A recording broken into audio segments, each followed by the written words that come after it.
I was his confidential relationship for 5 years, thinking that being obedient and sensible would eventually warm his heart, but I never expected to be cruelly abandoned in the end. Yet, when I was about to marry someone else, he stormed into my wedding like a madman. Robert returned after a 3-month business trip as his confidential relationship. I was immediately taken to the Ashford estate, only to be presented with a contract terminating the relationship agreement early. He wanted to break up with me. I suppressed the pain surging in my chest, slowly raised my head, and looked at Robert, who was getting dressed. The contract was set to expire in just 6 months. Couldn't he wait a little longer? The doctor said I only had 3 months left. I wanted to spend a little more time with him. Robert looked at me with cold eyes. I took the contract, forced a relaxed smile, and said, "Don't be so serious.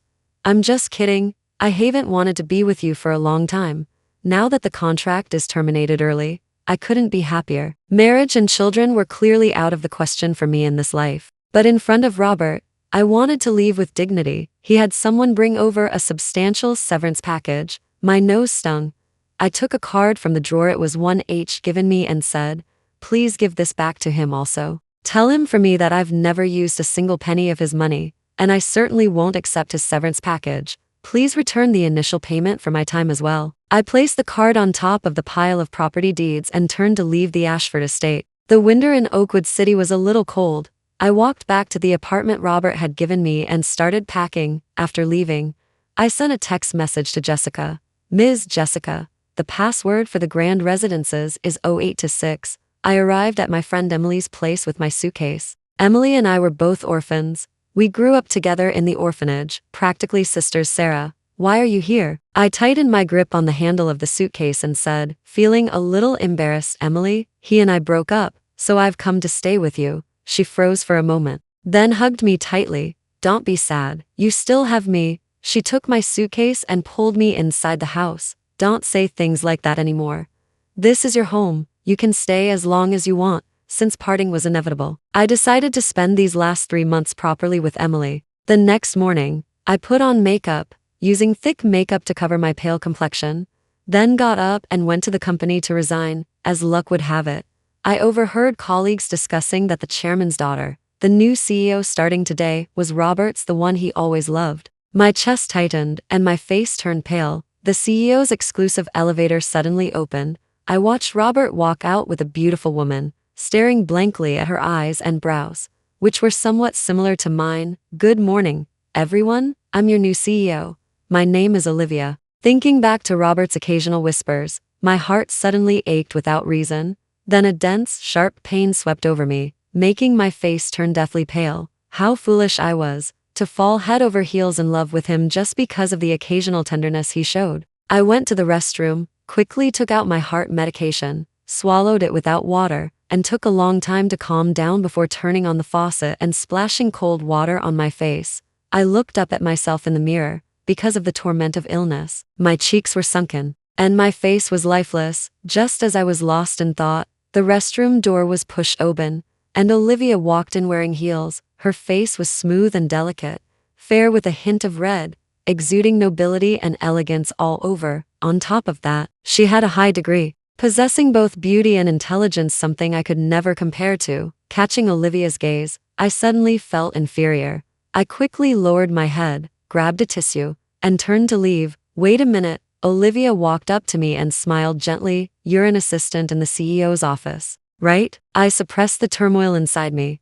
lowered my head, and nodded at Olivia. "Yes." Olivia lifted the watch on her wrist, glanced at the time, and said, "I have a shareholder meeting in half an hour. Could you get me a cup of coffee and bring it to the CEO's office to help me wake up?" I was hesitant, but I hadn't resigned yet, so I had to agree. I planned to make the coffee and then ask Jojo or someone else to deliver it. Olivia said thank you and walked out, head held high, exuded CEO presence. The confidence and radiance about her formed a stark contrast with me. I stood there in a daze for a while, then collected myself and left the restroom, heading directly to the break room. Everyone else had been called away, so I had to make the coffee myself. I hesitated for a long time, but finally mustered the courage to push open the CEO's office door. The moment the door opened, I saw Olivia sitting on Robert's lap. My hand, holding the coffee cup, trembled. I quickly lowered my eyes, pretending everything was normal. Ms. Olivia, your coffee is ready. Put it there. I lowered my head and left the room, feeling my heart, which felt like it was about to stop beating from the pain. I forced myself to walk back to my desk, trying not to think about what I had just seen, not to dwell on my familiar yet strange time with Robert. I quickly packed my things and left the company. Just as I hurried out of the company, I ran into Victor, the CEO of Sterling Corp., right in front of me. He was known in Oakwood City for being a notorious playboy, exceptionally cruel to women. He wrapped his arm around me, making me unable to move. Hearing movement behind me, I slowly turned my head and saw Robert standing by the elevator, talking to the chairman about today's new appointment. The moment he mentioned Olivia, his eyes softened.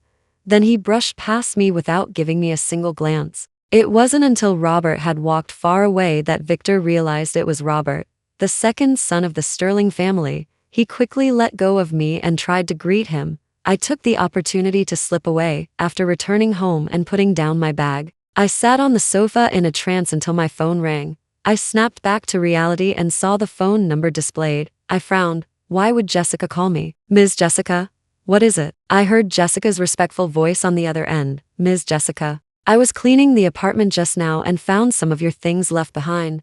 When would you have time to pick them up? I had thought Robert wanted to explain something to me. What a dream. I didn't expect I had just left something behind. My heart sank. Ms. Jessica, just throw it away for me. I turned off my phone, deleted all their contact information, then curled up on the sofa and fell into a deep sleep. I don't know how long I slept, but a knock on the door woke me up, thinking it was Emily returning from her late shift. I quickly got up to open the door, but when I pulled the door open, it wasn't Emily I saw, but Victor. My face went pale. I quickly tried to close the door, but he forced his way in. For the sake of my pathetic dignity, I spoke to him subserviently, managing to buy 3 days of breathing room. I wanted to escape, but he threatened Emily. It was that familiar feeling of helplessness after so long. I wanted to call the police, even wanted to find Robert, but I didn't dare. Since I had chosen to leave with dignity, I shouldn't bother him anymore. These past few days, I got a copy of my keys made and went to the hospital to get some medication for my treatment. The doctor suggested hospitalization while waiting for a suitable kidney donor, but I refused. I knew my time was running out, and I didn't want to go through any more hassle. I grabbed a handful of medication and swallowed them haphazardly, then put the pepper spray and stun gun I had bought beforehand into my bag before going to meet Victor. To avoid Victor, I had no choice but to promise to help him secure the Sterling Corp project. The private room finally fell silent. Lying on the floor, I let out a deep sigh of relief, my hand trembling. I took out my medication from my bag, took several heart medication pills to calm my racing heart, then forced myself to get up and leave. It was the dead of winter, yet I walked step by step as if I didn't feel the cold. A car stopped in front of me. It was Robert. I didn't want to see him, but I had no right to refuse. After sitting down, I glanced sideways at the privileged man in the back seat. I felt like a pathetic clown. Mr. Victor, please just say what you need quickly. I have to get home. Feeling his scrutinizing gaze, after a long while, a dismissive laugh came from beside me. Looks like your new benefactor is treating you quite well. I wanted to explain, but fell silent. Since Victor had introduced me as his woman, any explanation was meaningless. Robert grabbed the back of my head and pulled me close to his face. When did you two get together? The man's pleasant scent filled my senses as he got closer. My heart wouldn't stop trembling. I cursed myself for being so pathetic and quickly turned my head away to avoid his touch. The look in his eyes was chilling. My heart trembled uncontrollably. But I still forced myself to explain. Believe it or not, he and I are not. Is that so? Robert sneered, his smile cold and stiff. Well, no, if you are or not after a check. Saying that, he suddenly moved closer to me. I grabbed Robert's shoulder and yelled at him that he was a bastard. He fiercely squeezed my chin with all his might, the pain making my face turn deathly pale. Didn't I tell you that no one is allowed to touch something I, Robert, have used? I was somewhat stunned, and during the pain, I mustered the courage to ask him, you care about me so much, are you? Falling for me? Don't you know what I care about? My heart truly ached. I raised my hand, wanting to touch his face. Don't touch me. He pushed me away without the slightest hesitation. Get out. I straightened my clothes, not particularly bothered, but then felt a check scratch my face as I got up. Never appear in front of me again. From now on, I smiled indifferently. Don't worry. I'll never have the chance to appear in front of you again, because I have no future. That deep-seated love for him would be buried in the grave with time, and no one would ever know. I stood by the road trying to hail a taxi, but no one stopped. How pathetic. I shielded my eyes from the rain with my hand. Through the blur, I saw a man walking towards me with an umbrella. When he held the umbrella over my head, I froze for a moment, then slowly looked up at him, in a daze. I thought I saw Robert from 5 years ago. Get in quickly. I'll take you home. Only then did I snap back to reality. The person in front of me was Ryan, Robert's cousin. Knowing I shouldn't get involved with them again, but feeling utterly helpless at the moment, I hesitated for a second before getting into his car. I was too tired and fell asleep. When I was nudged awake, my vision was filled with black shadows, too blurry to see anything. I knew this was because getting caught in the rain had worsened my condition. Thankfully, my mind was still clear. I remembered this was Ryan's car. I quickly got up and got out, refused his umbrella, and ran home in the rain. I took off my clothes, took off the diamond necklace from my neck, and threw it into the box, planning to return it tomorrow. After removing my makeup, I was left with a sickly pallor, without a shred of energy. My eyes were dull and lifeless. I couldn't see the light, couldn't feel warmth. Like a dirty ant that anyone could step on, I lay in the bathtub, scrubbing my body fiercely, chewing on my pathetic dignity, and let out a mournful laugh, in a trance. I seemed to see a young man reaching out to me with bloodied hands. His face was full of pain as he opened his mouth, seemingly saying something, but I was too far away to hear clearly. Instinctively, I moved towards him. What did you say? The young man suddenly stopped speaking, staring at me with clean, clear eyes. A sudden downpour began in the night sky, washing the blood off the young man's face. Only then did I see his face. I rushed forward anxiously and cried out, "Ethan." The scene suddenly shifted, and the young man disappeared. I saw myself kneeling at the entrance of a nightclub. A man with a black umbrella walked up to me. It was Robert. He looked down at me and asked, "Clean?" My face turned red as I nodded and gently placed my hand in his palm as he took my hand. I saw the hand holding mine suddenly turn into a pair of bloodied hands, and the man in front of me became a distorted young man. His eyes red, he squeezed my neck and roared at me heartbrokenly, "Sarah, why did you sell yourself to him? Why did you betray me? Why did you do this?" I shook my head desperately. No, it's not like that," I shouted and explained. But the young man still pushed me away fiercely and turned to leave. I chased after him, grabbing his clothes, crying and shouting, "Ethan, don't go, Sarah, what's wrong?" My consciousness gradually returned. I slowly opened my eyes. Robert and Ethan were all gone.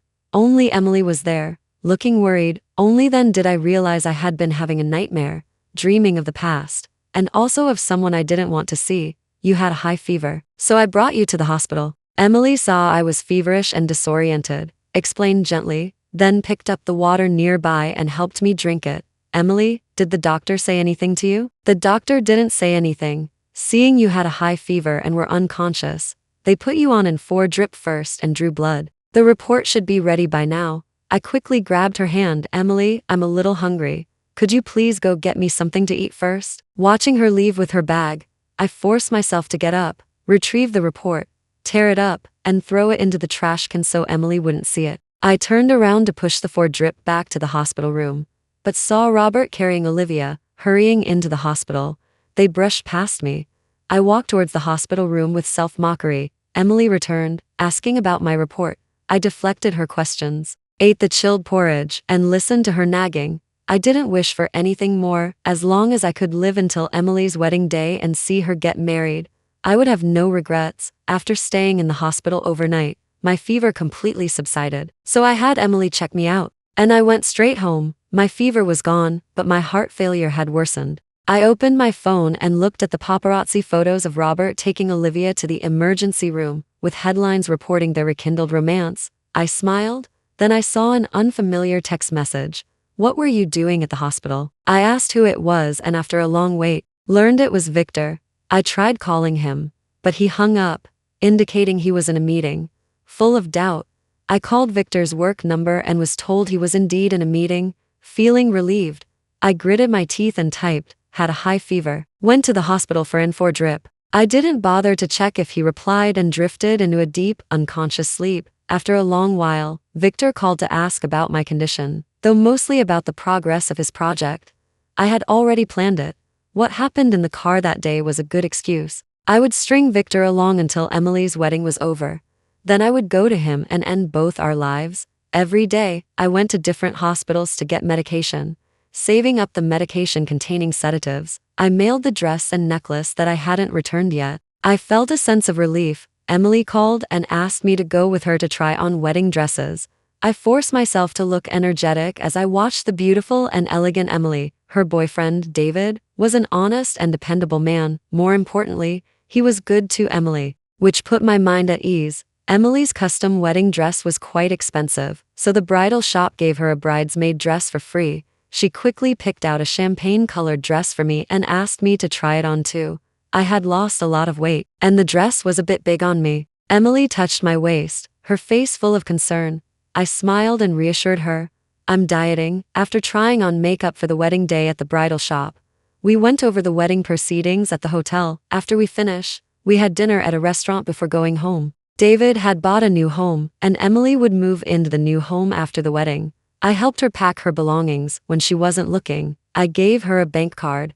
It was the financial gift for the bride I had prepared for her. Emily gently touched my face. Sarah, you've suffered. I smiled softly. I didn't spend much money when I was young. I managed to save this much. Please take it. Emily pushed the card away. I can't take this money. I'm older than you. I'm your sister. Only a sister prepares a financial gift for her younger sister, not the other way around. It's not right. I knew she wouldn't take it, so I didn't press her. Just tucked the card into her suitcase. When a woman gets married and starts a family, it's good to have some personal savings. These past few years, I had divided my salary into several portions. One for Robert, one for Emily, and one for daily expenses. My monthly salary, plus the year-end bonus equivalent to 16 months' pay and bonuses, amounted to an annual salary of nearly $300,000.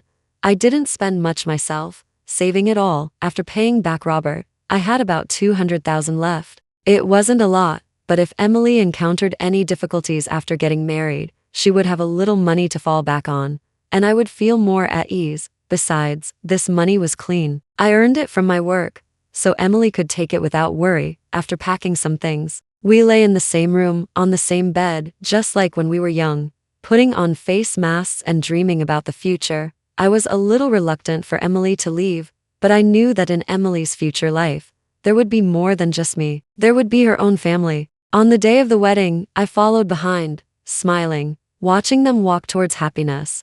I saw Emily's eyes well up.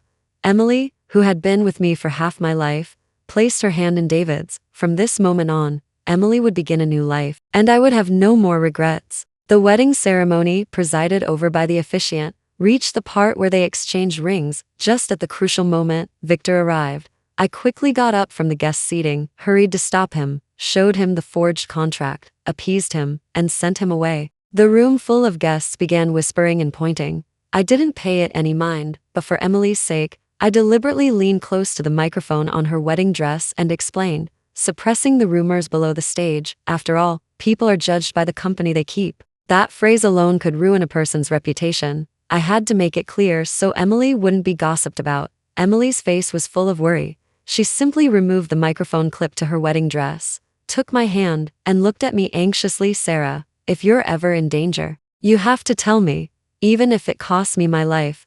It'll help you get justice. Got it? I said, smiling, and pushed her back to continue the wedding ceremony. The wedding finally finished smoothly. The next thing I had to do was deal with Victor. After sending Emily and David to the new home, I hailed a taxi and went home. I opened the closet and saw the bank card I had given away. I smiled helplessly, feeling a warmth in my heart. I picked up a pen and wrote a suicide note, filling 2 full pages. I tucked the bank card into the note, then wrote to Emily on the envelope. Thinking of Robert, I wanted to say something to him. After a pause, I decided to just write 3 words. Robert put down the pen, folded the paper, and put it in the drawer. After I was gone, Emily would surely clear out my belongings, and then she would find what I left for him. After doing all this, I swallowed a handful of medication, put the sedatives, the prepared forged contract, and the small knife or dagger into my bag, then took out my phone and booked a hotel. I went to the hotel first and set things up. Only then did I send a text message to Victor. Mr. Victor, waiting for you in room 2088 at the Grand Imperial Hotel. I put down my phone, took out the sedatives, poured them all into a glass, used the tip of the knife to crush the medication little by little, filled the glass with red wine, and then hid the small knife or dagger below the pillow. After doing all this, I turned off the main light and sat on the sofa, waiting quietly. After about 20 minutes, there was a knock on the door outside. Hearing the sound, my body, which I was trying to keep steady, still trembled. I was very nervous and scared, but it had come to this. I had to go ahead with the plan. I put down the wine bottle, composed myself, then walked to the door and slowly opened it. The man outside was wearing a bronze gold mask, his entire face hidden beneath it. The moment I saw him, I felt something was very wrong. I quickly tried to close the door, but he just forced his way in and expertly turned off the light. The man in front of me wasn't Victor at all. Judging by his height and build, he was a bit like Robert. But Robert had a faint cedarwood scent, while the man had a strong cologne scent. Robert's hairstyle was always impeccable, while the man had messy hair. Robert habitually wore formal business attire, but he was wearing casual loose clothing, a white shirt paired with brown ankle-length pants, clothes Robert would never wear. Moreover, on his exposed collarbone, there was a long, thin tattoo with a fierce dragon pattern. Robert had severe germophobia and would never get tattoos on his skin, nor would he ever come to see me in this manner. Excluding Robert, I immediately determined that the person in front of me was a stranger impersonating Victor. My mind was in chaos. I didn't know what to do next. My heart was churning violently, but I repeatedly forced myself to remain calm. I relaxed my clenched fists and pretended nothing was wrong, saying, "Mr. Victor, it's so dark. I can't see anything." As I spoke, I fumbled my way to the table, picked up the empty glass beside it, and drank a small sip of the wine containing sedatives. I walked over to the man and offered him the glass. "Mr. Victor, let's have a drink to set the mood." My original intention was to wait for Victor to arrive, give him the contract. After getting the contract, he would surely confide in me. At that point, I would suggest Victor drink to set the mood, wait for the medication to take effect, then use the small knife or dagger to kill him. Then I would record a video exposing Victor's crimes and stating that I was forced to kill him out of desperation. After doing all this, I would schedule the video to be posted on social media and then commit suicide by cutting my wrists. This way, the people at Sterling Corp would assume that Victor and I died in a crime of passion, and they wouldn't trouble Emily. But I had miscalculated everything. The person who arrived wasn't Victor. This completely ruined my plan, and I couldn't just kill this person. Otherwise, Victor wouldn't be dealt with, and I would end up with another person's life on my hands, which wasn't worth it. So I only took a small sip of the wine. This amount could make someone briefly lose consciousness, but wouldn't be fatal. I planned to knock this person out, then book another room and send the address to Victor. I had everything planned perfectly, but the person didn't take my drink. He just stared at me intensely. "You guys play role-playing often?" His voice was pressed very low, as if deliberately hiding it, so hoarse it didn't sound like a normal person's voice. Seeing he wasn't cooperating, I dropped the pretense and my face turned cold. "You're not Mr. Victor? Who are you? Why are you hiding your true identity?" The man didn't answer my question. Instead, he raised his hand, which was covered by a black glove, and touched my cheek. "Answer me first." While he was touching my face, I quickly reached out, trying to pull off the mask on his face. But he reacted incredibly fast and grabbed my wrist. I stopped struggling and just turned my head away. Then, ignoring my struggle, he took out a white plastic zip tie and tied my hands together. After that, he ripped off the expensive tie from his shirt and tied it over my eyes. The unknown fear made me feel like I had fallen into an endless abyss, unable to escape no matter how much I struggled. "Sir?" I bit my teeth, my voice trembling as I asked, "What exactly do you want?" The man didn't answer my question. Instead, he picked me up. I felt my body suddenly lift off the ground, followed by a dizzying sensation. I was thrown onto the soft bed, and then he sat down beside me. I felt the edge of the bed dip. I guessed I was lying in the middle of the bed. I remembered hiding the small knife or dagger behind the pillow earlier. As long as I could move to the pillow, I could get the small knife or dagger to cut the zip ties. I immediately used the strength of my legs to move my body upwards. Just as my head was about to touch the pillow, the man suddenly pressed down on my body. I felt him pressing down, and then his hoarse voice came from beside my ear. You lured Victor to the hotel and drugged the wine. What does that mean? I froze for a moment. Shouldn't he be committing the crime right now? Why was he asking about something unrelated to him? Could it be that Victor had seen through my plan and deliberately sent this man to find out what I was up to? Just something to help us relax, I replied, forcing myself to stay calm. I didn't know who this man was, so I would never tell him the truth. The man seemed to sneer, role-playing and drugging. Sounds like you guys have quite the thrill. Seeing that he didn't believe me, I immediately shut my mouth and stopped talking. My silence seemed to anger the man. A cold hand suddenly squeezed my chin. Just as I thought he was going to kill me, my phone rang, instantly breaking the eerily silent atmosphere in the room. The man released my chin. I sensed he was about to answer the phone and quickly pleaded, "It's Mr. Victor's call. He needs me urgently. Can you let me answer it?" What? Afraid he'll discover your betrayal? I was desperate inside, but I still tried to control my emotions. Please, let me answer the phone. If I don't answer his call, my friend will definitely be in danger. Just let me finish this call, and you can do whatever you want with me afterward. My constant pleading seemed to sway the man slightly. He swiped to answer and put it on speakerphone. I silently endured Victor's cursing. When I heard him threaten to harm Emily and David, I felt a pang of fear, worried about Emily and David. I quickly composed myself and said calmly, "Mr. Victor, I was just about to send you the address when you called. I'm in room 2088 at the Grand Imperial Hotel. I'm waiting for you. Please come quickly." As soon as I finished speaking, the call was cut off. The man coldly asked me about the project. Seeing I wouldn't answer, he threatened to call Victor. I had no choice. Facing the stranger, I told him my entire plan, begging him to let me go. Victor arrived quickly. I begged the man to untie me and hid in the bathroom before quickly opening the door. As soon as the door opened, Victor rushed in. "You woman, how dare you?" "Mr. Victor, the contract?" Victor opened the contract and examined it carefully, not finding anything amiss. His mood brightened. I endured the disgust of his advances and said without batting an eye, "Mr. Victor, I don't want any reward. Just tell your people to leave my friend's new home." Hearing him give the order, I breathed a sigh of relief. I turned around and offered the drugged wine to Victor. He was very cautious, even though I had taken a sip. He only took a small sip before starting to make advances on me. Just as I was breaking out in a sweat from anxiety, the vibrating of my phone interrupted Victor. It must have been something urgent. Victor left quickly. I breathed a sigh of relief, but then heard a sound from the bathroom, and my relaxed body tensed up again. Just as I reached the doorway, I was pulled inside, my eyes covered, pressed against the wall, and kissed fiercely before I could even speak. I felt disoriented. I desperately bit my tongue, tasted blood in my mouth, and only then regained a sliver of my senses. "Can you let go of me now?" The man seemed to be getting dressed. He didn't answer me. I trembled with anger. "After all this, you're still not satisfied? Do you want to kill me now?" As soon as I said it, he lightly kissed my forehead, then whispered hoarsely in my ear, "You tricked Victor with a forged contract. Aren't you afraid he'll cause trouble?" "None of your business." The man stopped speaking. After a moment, he began to untie me. As soon as my hands were free, I immediately removed the blindfold from my eyes. The light was still off. The man was already wearing his mask. I didn't care about anything else. I glanced at the direction I had been lying, realizing it was the head of the bed.